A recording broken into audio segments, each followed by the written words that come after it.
Surah Nisa, chapter number 4, verse number 135, that Ya ayyuhal ladhina amanu, O you believe, stand out firmly for justice as witness to Allah subhanahu wa ta'ala, even if it be against yourself, against your parents, against your relatives, whether it be rich or poor, for Allah protects both.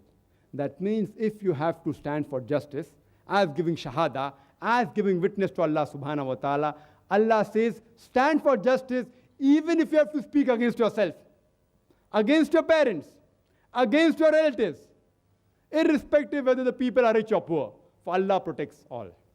That means where it comes to justice, where it comes to truth, justice is far superior to blood relationships. The brotherhood of faith supersedes all the other brotherhood. And the brotherhood of faith, the universal brotherhood, is based on the basic concept of belief in one creator, one Almighty God, one Allah subhanahu wa ta'ala, which is preached by all the religions.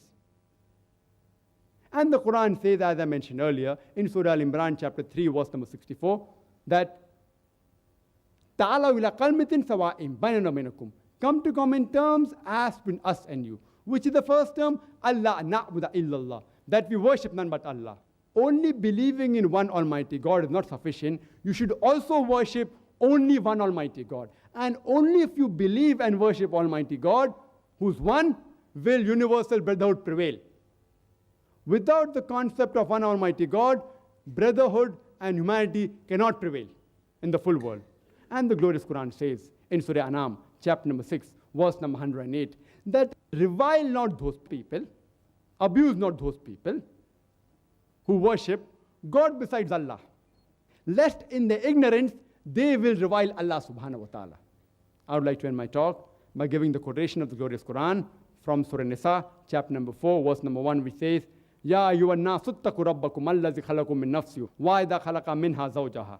That, O humankind, reverence your guardian Lord, who has created you from a single person and created like nature his mate, and has scattered like seeds countless men and women. Wa akhiru da'wana alhamdulillahi rabbil alamin.